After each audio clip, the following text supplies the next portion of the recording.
All right, I just want to share kind of a quick tip with you. It's common sense, but maybe some people haven't seen it. But if you're doing anything like dovetails and then you accidentally run or purposely accidentally, whatever, I ain't going to tell, run them a little bit long in either direction to where maybe planing them, or maybe you're not proficient with hand planes, or you're through mortise and tenon, you know, that kind of stuff. Literally just a piece of wood on your router and a flat bottom bit. Make sure that it, you know, certain bits can actually mortise and like drill in. Other ones can only go side to side. But I mean, you're not going to be sitting here and peck drilling this. You know what I mean? So, but you can adjust them to where it's just flush with the bottom of this.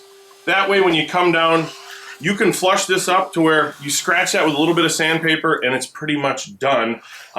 Yeah, I make it a little bit longer. That way, you know, you have a little bit more control over it tipping, and you'd say, oh, well, why not just add a block over here or something?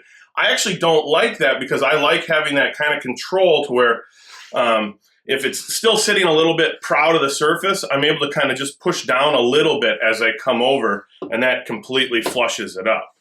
And it's just one of those things to where right now it's not touching, and then just a little bit of pressure, and now you can hear it and actually see where it ground in. So just kind of that little control, that finesse.